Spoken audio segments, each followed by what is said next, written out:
$8,500 രൂപ വിലയുള്ള ഒരു ടി വിയുടെ അൺബോക്സിംഗ് ആണ്. ടാറ്റ പ്രൊഡക്റ്റ് ക്രോമ എന്നാണ് ടി വിൻ്റെ പേര്. 80 centimetre HD LED T V ആണ്. ഒരു ക്രോമ ടാറ്റയുടെ പ്രൊഡക്റ്റാണ്. 8,500 രൂപയാണ്. 8,900 രൂപയ്ക്കാണ് ആമസോണിൽ ഉണ്ടായിരുന്നത്. ഇപ്പോൾ ഒരു 8,400 രൂപയ്ക്ക് നമുക്ക് ഈ ടി വി മേടിക്കാൻ പറ്റും. ഓക്കെ, അപ്പോൾ നമുക്കത് അൺബോക്സിങ് ചെയ്യാം.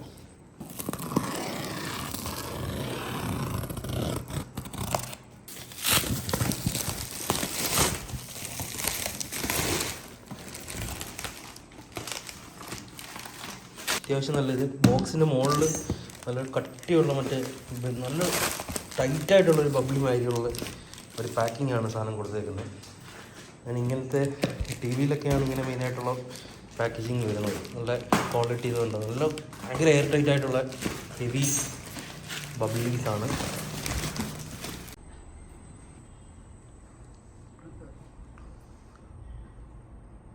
LED ടി വിയാണ്. HDMI HD, അതുപോലെ USB 2.0 LED, ബാക്ക് ലൈറ്റ്, അങ്ങനെ കുറേ എഴുതിയിട്ടുണ്ട്.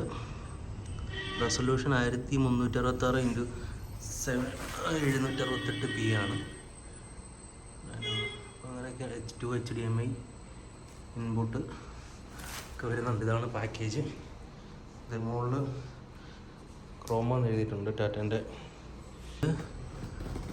മാക്സിമം MRP 20,000 രൂപയാണ് ഇതിൽ പാക്കേജിങ്ങിൽ കൊടുത്തിരിക്കുന്നത്. ഓക്കെ,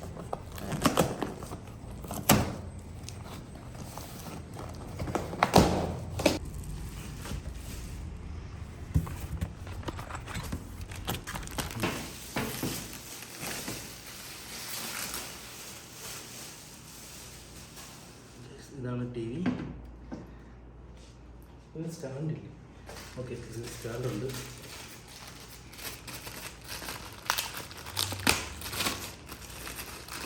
സ്റ്റാൻഡ് വരുന്നുണ്ട് രണ്ടെണ്ണം. പിന്നെ അതുപോലെ തന്നെ ഒരു ചെറിയ ബോക്സ് ഉണ്ട്. എന്താ നോക്കാം. ഇത് നമ്മൾ വോൾ മൗണ്ടാണെന്ന് തോന്നുന്നു. നമുക്ക്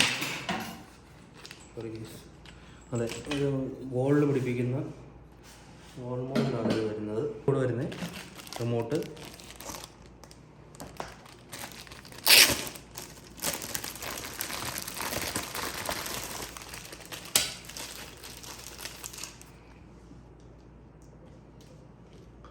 അത്യാവശ്യം കുഴപ്പമില്ലാത്തൊരു വലിയ ക്വാളിറ്റി അല്ല, എന്നാലും ക്വാളിറ്റി ഉള്ള റിമോട്ട് വരുന്നുണ്ട്. ഇത്രയാണ് റിമോട്ടുണ്ടല്ലേ. ഒരു വലിയ ഭയങ്കര ക്വാളിറ്റി ഒന്നുമല്ല, ഒരു നോർമൽ യൂസ് ചെയ്യാൻ പറ്റുന്ന റിമോട്ടാണ്. കേബിൾ വരുന്നുണ്ട്. അതുപോലെ പവർ സേവിംഗ് ആയിട്ട് ആനുവൽ എനർജി 68 ആണ് ഉപയോഗിക്കുന്നത് ഒരു വർഷം. LED ടി വിയാണ്. ഓക്കെ, അത് കഴിഞ്ഞിട്ട് ബാക്കിലേക്ക് വരുമ്പോൾ നമുക്ക് ടി വിൻ്റെ VGA കണക്ട് ചെയ്യാൻ പറ്റുന്നൊരു ഓപ്ഷനുണ്ട്. USB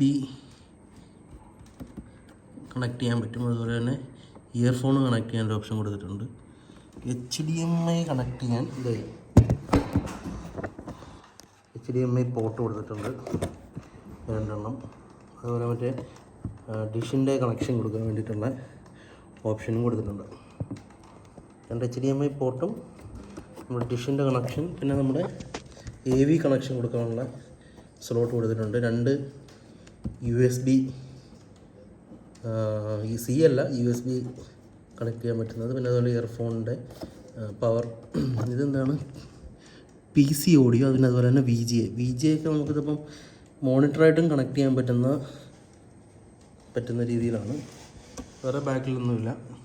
ഇത്രയും കാര്യങ്ങളാണ് ഉള്ളത്.